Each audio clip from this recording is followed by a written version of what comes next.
Paul ? Salut Léa. Mais je t'attendais plus, pourquoi tu... Oh la vache ! Je peux rentrer ? Bien sûr ! Ah, merci. T'as une sale tête ! Assis-toi, assis-toi. Ouais, merci. Alors qu'est-ce qui s'est passé ? Merci. T'as pas répondu à mes messages en plus hier. Soirée compliquée. Mais raconte. Face à Léa, assis dans son salon, dans une réalité si quotidienne et paisible, loin de l'horreur à laquelle je venais d'assister, je me trouvais incapable de lui parler. Comment raconter ce qui est irracontable ? Comment décrire par les mots des expériences traumatisantes et fantastiques, à la limite de l'irréalité que j'ai vécue cette nuit-là et le lendemain ? Ces mots, frêles syllabes boiteuses, rarement capables de nous faire comprendre les uns des autres, seraient les seuls outils en ma possession pour évoquer cette soirée hallucinée, frisante avec l'obscène et l'horreur cosmique. Et pourtant il le faut bien. Car si ma santé mentale, réduite à peu de choses après ce périple digne de Lovecraft et Carpenter réunis, si ma santé mentale, dis-je, pouvait espérer trouver quelque réconfort, quelque paix dans le marasme des images abominables qui m'ont assailli, alors c'est bien par les mots qu'il faut passer. Mais sachez une chose, vous qui m'écoutez, il n'y a rien, dans aucune langue parlée sur terre par les hommes, sacrée ou profane, vivante ou morte, qui peut saisir avec exactitude l'entièreté de l'effroi qui se déroula cette nuit-là, sous la lune gibbeuse près des falaises de craie de la Normandie. S'il y a une façon, banale et cependant raisonnable, de commencer mon récit, alors peut-être voici son préambule. Toute cette histoire peut se résumer ainsi. Une visite nocturne.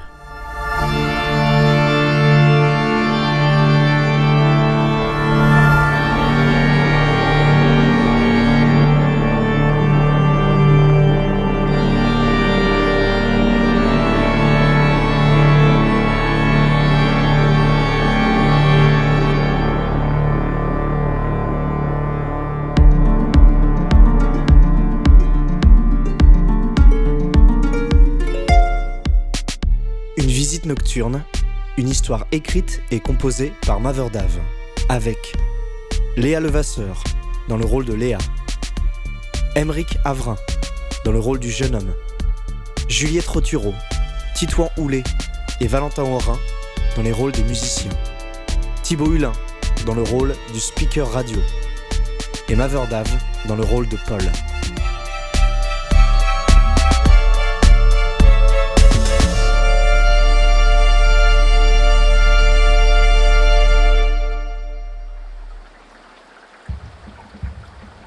Hey Paul! Quoi? Ouais, te perds pas en repartant! Ouais, on fait gaffe, Oh, mais- monsieur, pas de GPS. Mais allez mourir, bande de crétins. Ils sont cons. Non mais sans déconner mec, Bah quoi, sans déconner? tu veux pas dormir ici? Non. Il est déjà 2h15 là. Ouais, je sais. C'est loin chez ta pote? C'est pas à côté, mais c'est bon, je suis pas fatigué, hein. Ça va le faire, je t'assure. T'es sûr? Tu veux pas dormir ici avec nous? Non, c'est bon. C'est chouette de proposer, merci. Ok, comme tu veux. Bonne route. Ouais, bah bonne soirée à vous, à la prochaine et bisous. Il y a de ça un an, donc, le 31 octobre dernier, je jouais avec mon groupe pour une petite association de Normandie qui avait mis les moyens pour nous accueillir. C'était une fête d'une petite ville chaleureuse, où nous avions saigné sur nos guitares et sur les batteries, et où les amplis avaient craché leurs watts devant un public ravi. À cette époque, nous jouions peu, aussi je saisissais toutes les opportunités qui s'ouvraient à moi, quand bien même il fallait faire plusieurs heures de route pour aller gagner un cachet minuscule. C'est ainsi que j'avais accepté de jouer près de 40 ans les Marais, en Haute-Normandie. Le bureau de l'association avait loué pour l'occasion un petit appartement pour nous accueillir après le concert, pour que nous puissions dormir quelque part avant de reprendre la route le lendemain, mais j'avais pour ma part décliné l'invitation. Bien que nous finîmes de ranger le matériel bien après 2h du matin, j'avais décidé de prendre la route et de filer plein est, le long de la côte, vers la petite ville de Courvol-sur-Mer. Une amie de longue date, Léa, résidait là-bas pour les vacances de la Toussaint, occupant la maison familiale pendant que ses parents étaient en déplacement. Nous ne nous étions pas vus depuis quelque temps, bien que nous fûmes proches, et je ne voulais pas rater l'occasion de lui rendre visite, fût-ce tard dans la nuit.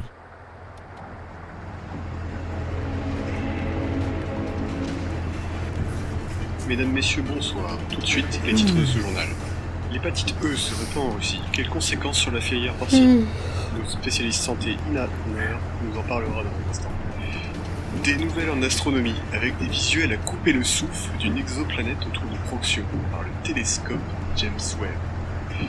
Du côté de l'environnement, nous reviendrons sur cette intoxication à l'oxycoccus dans un petit village de la Sarthe. Chômage, les derniers chiffres trimestriels de l'INSEE sont sortis. J'ai toujours été quelque peu excentrique.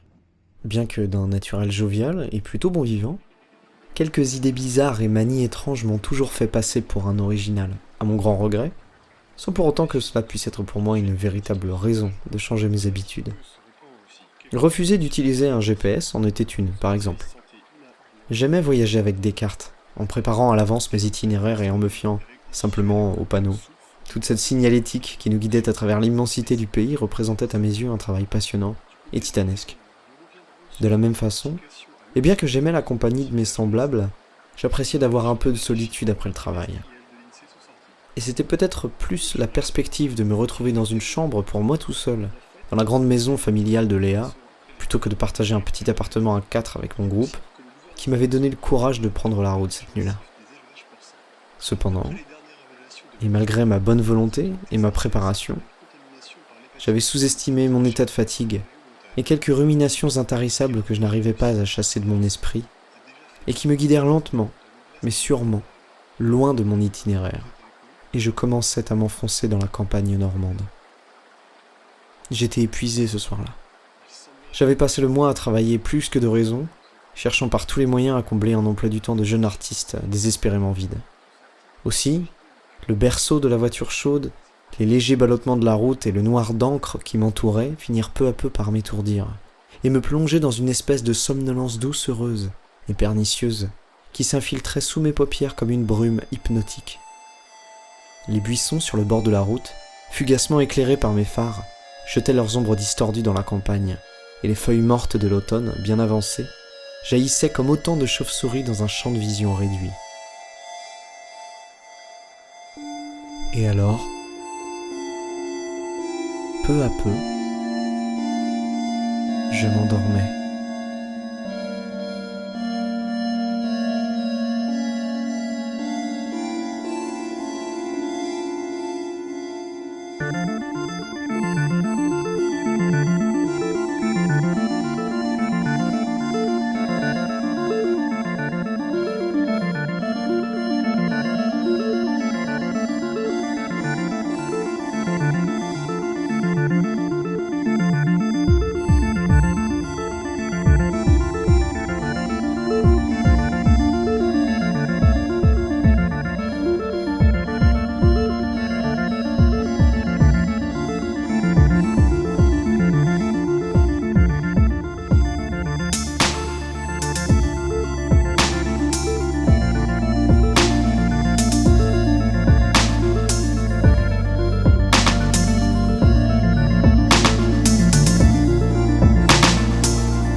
J'avais fermé les yeux quelques secondes seulement, et la voiture avait dérivé sur le bas-côté, manquant de percuter un arbuste.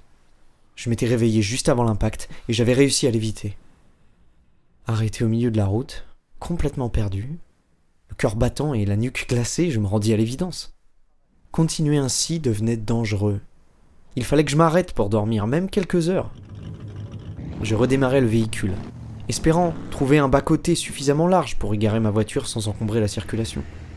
Je roulais lentement, luttant pour garder mes yeux ouverts, l'esprit tendu dans la brume, et m'écorchant le regard à percer les ténèbres.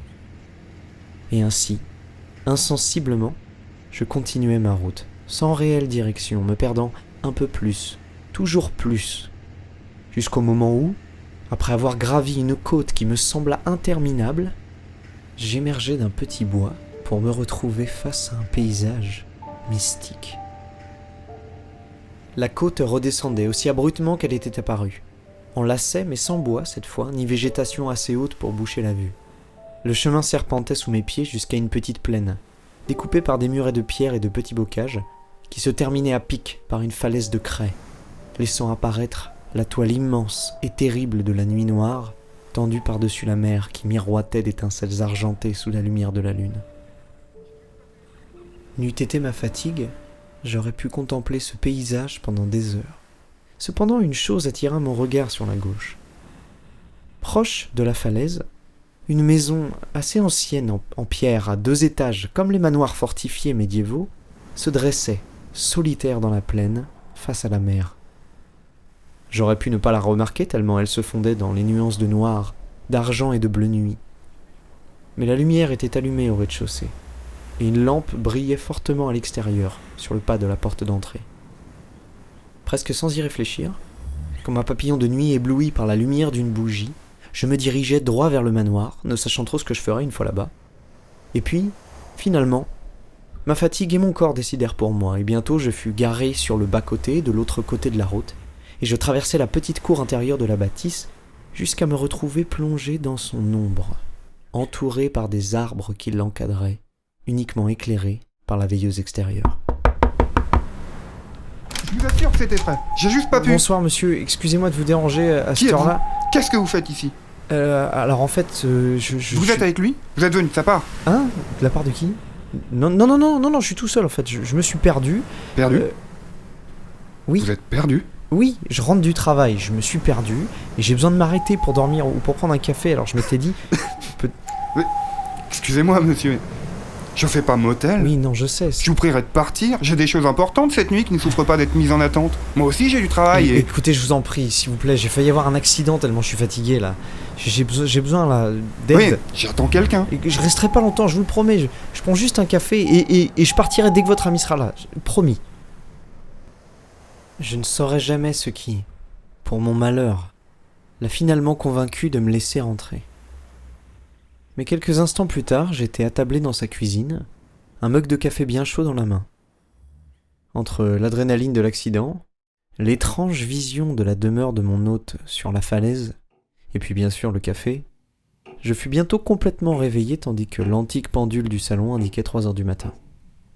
Au début, nous étions restés très superficiels et évasifs quant à la discussion, mais bientôt, alors que j'étais de mieux en mieux et presque décidé à repartir après avoir fini mon café, je posais la question qui allait entraîner la discussion de cette soirée, et finalement ce tourbillon d'horreur et d'effroi. Et excusez ma curiosité, mais qui est cette personne que vous attendez? C'est un ami à vous? Non, pas exactement, non. C'est un visiteur que j'attends, qui vient de très loin. Ah oui? Et d'où vient-il exactement? Une contrée reculée dont, je pense, vous n'avez jamais entendu parler. Bah, dites toujours, on sait jamais. Dans sa langue, cela se prononce Beihei. Beihei. C'est un mot très ancien, qui signifie l'ombre rouge. C'est très poétique. C'est peut-être une sonorité d'Iran ou d'Asie centrale, non? Absolument pas. Mais ça n'a pas d'importance. Je vous avais dit que vous ne sauriez pas. Vous êtes proche de ce visiteur? Oui. On peut le dire comme ça. Disons qu'il m'a rendu de très nombreux services et que maintenant il attend en retour que je l'aide à repartir chez lui. Vous aimez bien parler par énigme, non? C'est très dramatique, dit comme ça. Oui, oui, je dois bien l'avouer. J'aime compliquer les choses et je suis passionné par les secrets, les énigmes, les mystères. Mhm. Oui, je vous comprends. Moi aussi, j'ai toujours apprécié ça, les énigmes et les devinettes. Manière de dire, bien sûr. Et vous habitez seul ici? Oui. Oui, cette grande maison fait partie de mon héritage. Mhm. Mes parents ont disparu quand j'étais jeune et ils m'ont laissé une grande fortune, ainsi qu'une tout aussi grande solitude. Mais je me suis plongé dans les études. Les langues, l'astronomie, les livres sont de bons compagnons. Ah, vous êtes un grand lecteur alors? Oh oui, surtout de vieux livres. Ah ouais, vous voulez dire Émile Zola, Victor Hugo? Oh non, plus anciens que ça. Bah quoi alors, Rabelais, Vous n'y êtes pas du tout. et Pline l'Ancien, Platon, Socrate? Oui, déjà, c'est un peu plus proche de la période qui m'intéresse. Ah, ouais. Disons que je suis féru d'histoire. Alors j'aime lire les plus anciens écrits que je puisse trouver. Mhm. Surtout s'ils sont rares, obscurs et écrits dans des langues anciennes et peu connues de nos jours. Mais ce sont pas des lectures un peu arides, du coup? Non, mais alors là, mais pas du tout. Les traités d'astronomie des anciens Perses sont particulièrement intéressants, par exemple. Savez-vous que la connaissance des étoiles et la cartographie du ciel sont des sciences extrêmement anciennes? Non, je savais pas, mais après, ça semble logique, effectivement. Il en est de même sur la connaissance des plantes, les recherches sur les lois de la physique, les mathématiques... Ce jeune homme, qui ne semblait pas beaucoup plus âgé que moi, possédait un nombre de connaissances impressionnant et une culture quasiment encyclopédique. Il y avait cependant dans ses domaines d'études et ses centres d'intérêt toujours quelque chose de bizarre, de morbide presque, qui donnait un côté très étrange à la situation. La pièce était faiblement éclairée, et c'était une expérience particulière de rester assis là, dans la pénombre, à l'écouter parler des planètes, des étoiles, des peuples oubliés, des Sumériens et des Babyloniens, et des étranges liens qu'il tissait entre tous ces sujets comme si, en réalité, il parlait toujours de la même chose. Pendant ce qui semblait une éternité, je l'écoutais, comme une voix chuchotant de terribles secrets au cœur de la nuit. À percer les mystères des anciens.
Lorsque l'on contemple l'immensité du vide qui nous entoure, quand le soleil éteint laisse apparaître la quantité d'univers lointains qui existent, c'est à ce moment-là que j'ai toujours fait l'expérience mystique de ma propre fragilité. Quand la lune se lève, quand l'immensité du bleu qui nous entoure laisse place peu à peu à la nuit primordiale qui englobe toute chose dans notre univers, alors la vie des mortels s'enfuit et nous met face à notre ridicule absurdité. J'ai cherché partout et dans mes réflexions et mes études, cet appel du vide, ce vertige innommable et viscéral, qui est bien loin de l'intellectualité que j'y mets avec vous ce soir, cette incompréhension et cette appréhension de l'espace qui nous entoure, de la vastité du monde dans lequel nous évoluons, c'est une sensation très charnelle, très humaine. C'est toujours le vertige que j'ai recherché comme une drogue et presque comme un apaisement, car je n'ai jamais pu m'empêcher de penser que cette vie-là, qui nous entoure, cette vie matérielle si bête, si bassement quotidienne, si risiblement réelle, n'était en fin de compte pas la vraie vie, n'était pas la vraie réalité du monde. Il y avait comme un vide immense et implacable dans chaque objet, chaque geste du quotidien. Mais vous m'écoutez, et je vois dans votre œil que vous vous moquez. Ou à tout le moins que vous ne prenez pas mes propos au sérieux, et je vous comprends. Mais cependant, je ne suis pas le seul à m'être posé ces questions, bien au contraire. Et je crois même que, pendant des siècles, voire des millénaires, ce furent ces questions qui hantaient et guidaient la vie des hommes. Les religions, les mythes et les croyances, les légendes, les philosophies. Tous, nous sommes habités par cette sensation de vide que le savoir cherche à combler. Certains se sont adonnés à des travaux obscurs, à des rites dont je n'oserais évoquer même l'existence avec vous ce soir tellement ils sont impies. Dans le fébrile espoir de trouver du réconfort face à ce vide immense qui nous habite. Et lors de mes recherches, j'ai retrouvé des choses, des écrits très étonnants sur certaines expériences qui ont cherché une réponse, une main tendue par-delà le gouffre entre les étoiles. Comme un écho à notre propre solitude. Je pourrais vous parler pendant des heures de certaines tribus découvertes lors des grandes expéditions du XVIIe siècle, ou des sectes hindous que les Britanniques affrontèrent dans les jungles et les vallées sauvages du nord de l'Inde. Partout sur Terre, des vestiges existent de ces tentatives d'éveiller, dans les étoiles, un écho à notre condition. Mais il arrive qu'à force de crier, dans la montagne, pour que notre voix nous revienne, on finisse par déclencher des avalanches. Attendez. Qu'est-ce que vous voulez dire exactement par là ? Ce que je veux dire, c'est que certains peuples ont trouvé des réponses et des vibrations dans les constellations. Des façons de peupler leur solitude. Mais vous voulez dire des croyances qui se sont perpétuées, des rites, c'est de ça dont vous parlez ? Je veux dire qu'ils ont discuté avec les dieux cachés derrière les étoiles et ont réveillé des puissances très anciennes. J'ai du mal à vous suivre. Réveiller des puissances anciennes, c'est-à-dire ? Il y a eu des millions d'années qui se sont écoulées sur cette terre avant l'apparition des hommes et leur colonisation rapide de la planète. Oui. Vous n'êtes pas sans le savoir. Oui, effectivement, oui. Cela fait un peu plus de 200 000 ans que nous parcourons le monde. Et seulement 2 siècles que nous en avons fait le tour et l'avons cartographié entièrement. Certes. À l'échelle des temps géologiques et de l'âge de l'univers, ce n'est rien. Qu'est-ce que c'était ? Vous avez entendu ? Alors, imaginez un peu quels secrets, quelles incroyables découvertes peuvent encore être faites dans les grottes, dans les lacs profonds, les hautes montagnes et les déserts reculés. Mais quoi ? Des fossiles ? Des ossements ? Oui,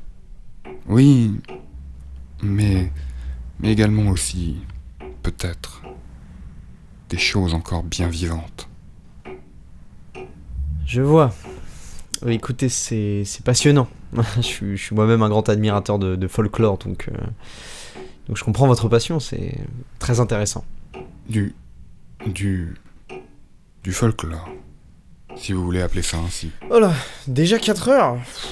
C'est fou comme le temps passe vite en vous écoutant. Vous êtes, en toute franchise, véritablement assez incroyable. Je suis heureux quelque part d'être tombé sur vous. Faudrait que je reparte peut-être, mais... Est-ce que c'est trop demandé de dormir ici ? Dormir ici ? Oui, si possible. Oui, après tout. Après tout, pourquoi pas, finalement. Je pense que mon visiteur ne viendra pas ce soir. Il devrait déjà être là. La lune est presque couchée. Allez, c'est d'accord. Je vais vous préparer une chambre au premier. Restez là. Ah bah attendez, je vais venir vous aider. Je vous file un coup de main. Non, je vous en prie, vraiment. Considérez que c'est un cadeau. Bon, bah merci alors. Et il partit, montant l'escalier craquant, me laissant seul dans le salon. En réprimant un bâillement, mes yeux se posèrent alors véritablement, et pour la première fois sur la décoration de la pièce. Car je l'avais écouté sans le quitter du regard, Ses yeux gris ayant un pouvoir hypnotique et fascinant qui avait capté mon attention autant que ses paroles. Il y avait beaucoup d'objets venant de tous les continents, et je remarquais seulement les statuettes un peu partout, aux formes grotesquement humanoïdes, les vieilles cartes datant de l'époque moderne, les amulettes et masques rituels qui me fixaient de leurs yeux vides. L'ensemble de la pièce me sembla soudain hostile, et un vague malaise s'empara de moi maintenant que j'étais assis là, seul, dans cette pièce inconnue, dans un manoir isolé, complètement perdu. Par réflexe, je sortis mon téléphone pour vérifier que je n'avais pas de notification, et en même temps, je me maudis de ne pas avoir envoyé de message à Léa qui m'attendait depuis tout ce temps. Malheureusement, le réseau était indisponible, et la phrase laconique « appel d'urgence seulement » soulignait la barre de réseau vide.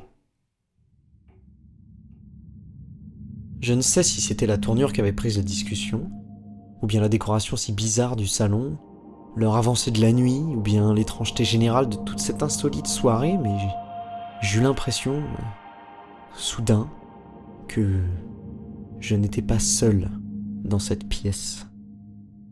Une légère oppression m'envahissait peu à peu. Mes yeux scrutaient les coins obscurs où semblaient se cacher les puissances étranges et antédiluviennes dont mon hôte n'arrêtait pas de parler. Ces dieux oubliés, rôdant entre les étoiles, à qui étaient destinés les sacrifices commis la nuit dans les jungles équatoriales. Je me sentais observé et même presque, oserais-je le dire, traqué. C'est bon!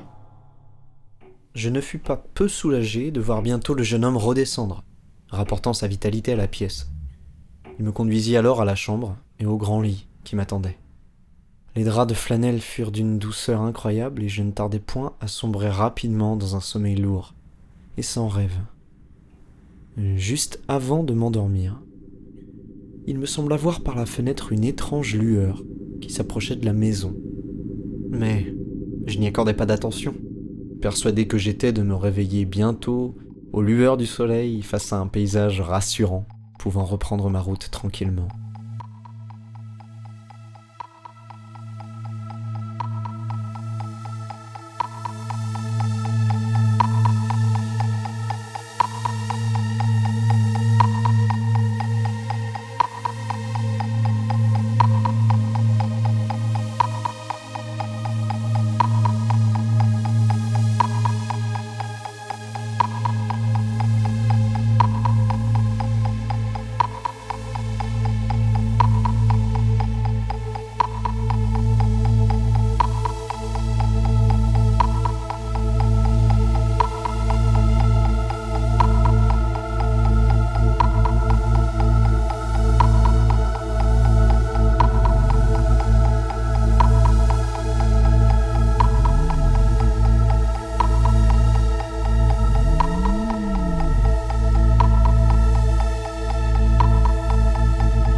D'abord, je crus que je dormais, et que l'étrange voix que j'entendais provenait de mon rêve.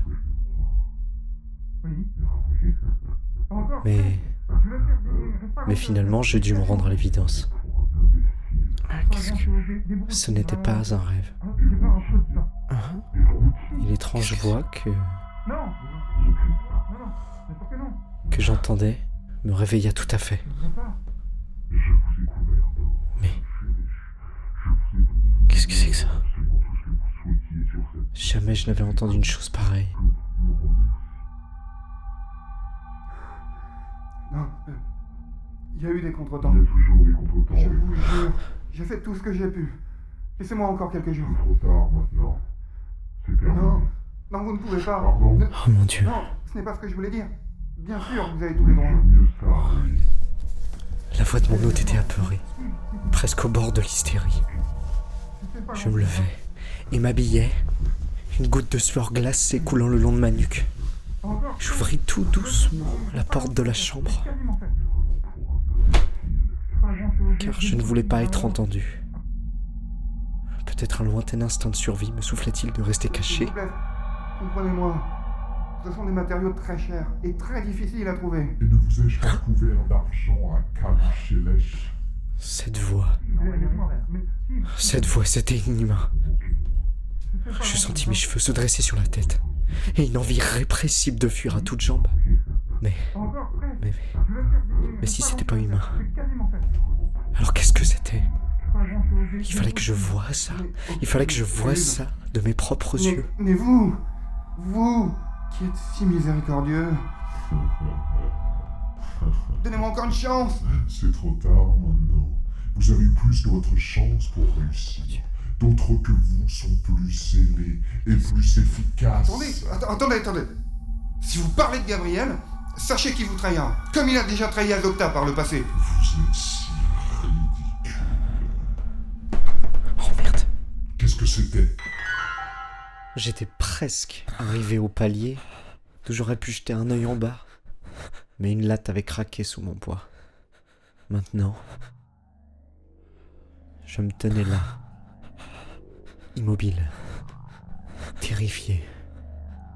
Car, en plus de cette voix abominable, j'avais commencé à remarquer la lueur glauque et inquiétante, presque verdâtre, qui m'entourait et qui semblait comme suinter des murs. Ce n'est rien, c'est un ami.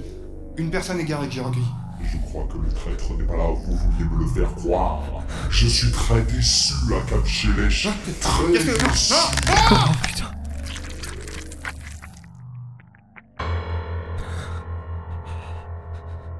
Repose en paix à Kalouchelech.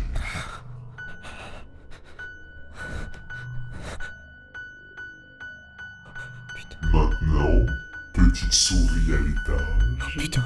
À nous deux. Oh putain. Non.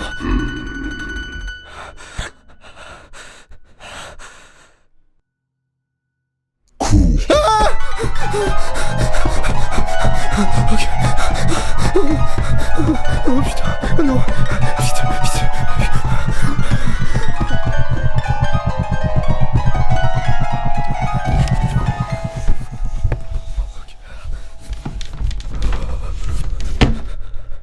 Tu te caches, petite souris? Hein? Où est-ce que tu es, petite souris?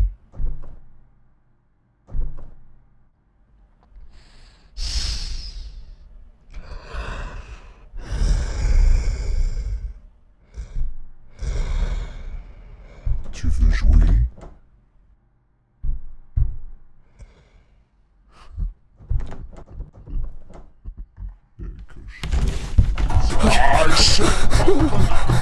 Oh putain. Non.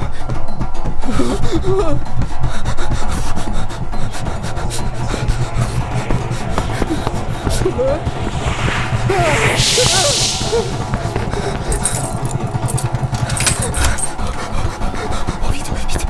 vite, putain.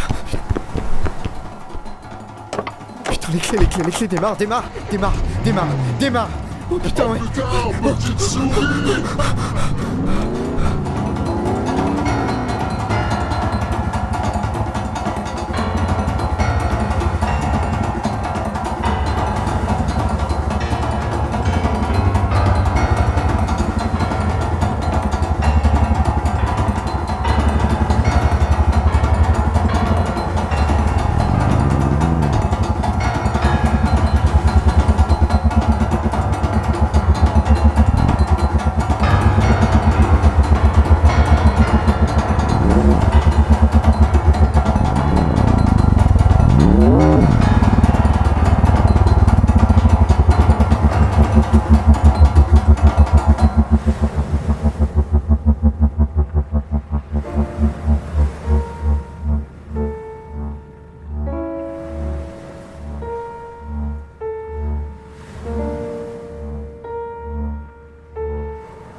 C'est...